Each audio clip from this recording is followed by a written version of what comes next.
Hey everybody, it's Michael here from Get Fit Over 40 with a speaker review. Today we're looking at the Bose SoundLink Revolve Bluetooth speaker, and this is more of an unboxing preview video. I'm not going to get super into detail or do a lot of sound tests and all that kind of stuff. I basically bought this speaker for myself. I had to buy it myself, and it's going to be my portable Bluetooth speaker. I have other Bluetooth speakers. I do also have one that this is replacing from Kinivo. And actually, that speaker did pretty well for me. Check out some of my older reviews. I'll put links in the description for some of those reviews. But this is going to replace it. It's just a much higher quality speaker with better bass, better overall sound. If you know the Bose line of speakers, they're very high quality. They're known to have really great sound, a lot of bass for their size. So what I'm going to do today, I'm going to open it up for you guys, take a quick look around, see what comes in the box, see what's on the box, go over some basic specifications, and maybe just try out a few things with it. Let you hear a little bit of the sound, maybe go through the app just a little bit. Nothing too intense here. All right, let's look at the box. So we have the SoundLink Revolve, right? Revolve, I imagine that's because it's a 360 design. What's really cool about this is it's not really stereo, but it immerses the sound. So the sound is immersive. It's just all around. Doesn't matter where you are, above it, below it, beside it.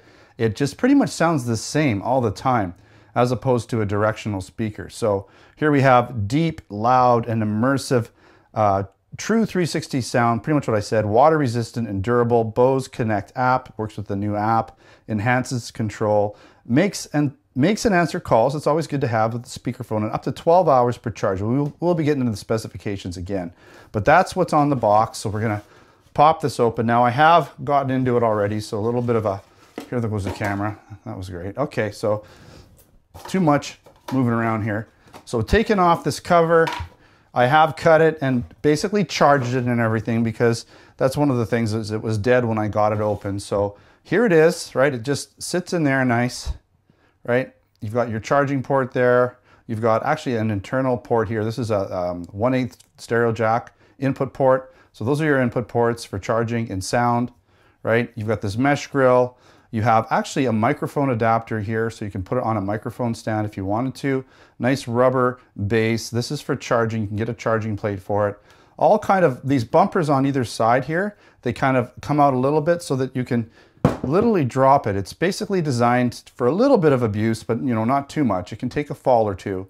It's designed for that. Then you have your, see if we can get in here. Got your Bose. All right, power.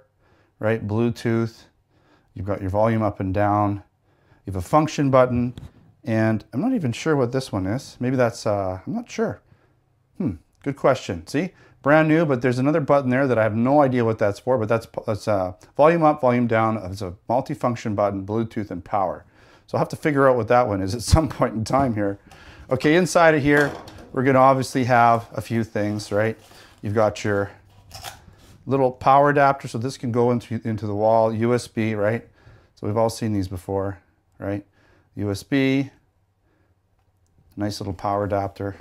And then you have a nice heavy duty Bluetooth cable, right? And this is a micro USB, okay? So it's not USB-C, it's micro USB, like most of them, right? Okay, so that's what comes in the box. Let's get rid of this box. Oh, of course, you've got some manual information. Right? So I don't know, maybe it'll actually tell me what that button does. Okay, what does that button do? It'd be good to know. It would be good to know. Well, it doesn't even say in here. Maybe it says here. Still doesn't say. I still don't know. I still don't know what that button is. Okay, I'll find out at some point for you guys, but I don't know what that button does. All right, so we've taken a look around, right? Pretty nice speaker. Let's turn it on. Now you can turn it on with the app, which is interesting, which makes me wonder if I can turn it on with the app. I wonder if there's always some sort of power draining, because it has to have something on to let the app know to turn it on. But you can hold the power button down, and you hear the battery 100%. Connected to my Galaxy S9. Now when I first set this up, I basically went to my Bluetooth pairing, and you can see there's the Bluetooth Resolve, and I found it and it paired just your standard Bluetooth. I believe it's got NFC and all that too. So actually I haven't still gone over the specifications, but let's just take a quick look here at the app. So that's the Bluetooth app. Then there's the Bose Connect app, okay? Kind of doing this in a back-assward way, but you'll see here, it's already connected to it. So we can go to some of the settings here, and you got Find My Buds. Oh, that's a different setting. So if we click on the setting here, we've got connections, party mode, right? So party mode is, I believe, when you want to have multiple different speakers, and they don't have to be the same, but as long as they're supported by Bose and they're Bose speakers, they'll work. You've got timer, auto timer off. I believe that's for when nothing's being played through it. So if you're not playing music, it'll auto time off. Different languages. If you want voice prompt on, you can do that, right? So there's different things you can do. You can add connections. So it's kind of cool, right? If you want to add some connections, sorry about the blurriness. If you want to add other Bluetooth devices, you can do it right through the app as well. I mean, you can just basically go through here. Now the app does let you play music as well, but if you just go to something like Spotify here, and I'm just going to play some stuff. I'm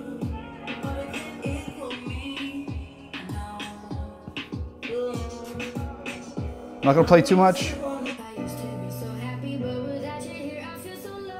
I think the volume's up all the way.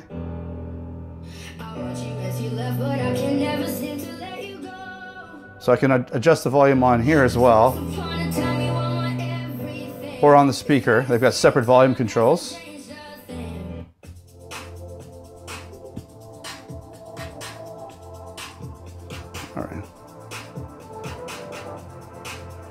All right, I don't want to play too much or YouTube's going to block this video and I'll have all sorts of licensing discrepancies going on. Let's quickly go over the specs and then I'll just give you some of my thoughts on what I think of it. How does it sound, size, all that stuff, build quality. All right, so specifications. The driver is a 1x3 inch, 76.2 millimeters, so it's a 3-inch driver, single speaker. It has a built-in mic so you can do speakerphone operation. It's Bluetooth version 4.2 and it supports A2DP and AVRCP. It does have NFC, although my phone does as well, so I'm sure you can pair it a little easier if you want to. The inputs again are those 1x1/8 3.5 millimeter stereo mini jack, and then you've got the one USB port for micro USB-B for charging. The battery is a lithium-ion battery with a 12-hour expected battery life, and people have said that you can get easily that if you're using, say, 60% volume, even more. It is IP rating of IPX4, so you can splash it or get rain on it. You know, get some water on it. Just don't spray a heavy jet on it or submerge it in any, significant water. But splashes, rain, all that stuff is not a problem. Now the dimensions are 3.2 by 6 by 3.2 inches. So 6 inches high and 3.2 inches in diameter. There's also centimeter rating, but we'll just keep it to imperial. And the weight is 1.5 pounds. All right. So what do I think of the sound? I think it sounds really good for such a small speaker, and the whole point of this is I wanted something really portable. So see how big it is. I mean, it easily fits in my hand. It's not a big speaker, right? And I want to take it with me when I go traveling. I'm going to be going to Vegas in April. I wanted something I can have in my hotel room, bring it down to the pool with a good immersive sound. So it's going to, 360 design is going to fill up any room. And it doesn't matter where you're sitting. If you're in front, behind, it doesn't matter. It's going to sound the same pretty much all the time. So I wanted something that sounded good from anywhere in a room or any position where you are around the speaker. I wanted something with decent bass, decent, mid-range and highs. And this speaker definitely does do that. Now, the bass is good, but when it's a really busy song, when there's a lot going on, the bass does get compressed because it is only one driver. So the driver is trying to do everything. And so it's not going to be able to just focus on the bass. And so sometimes you get a little bass compression when things are busy. If there's just like a fairly open track with some good thump, you really hear the thump. It sounds great. Just understand that when things get busy and it's a lot going on, that you will notice some bass compression with it. Other than that, nice speaker.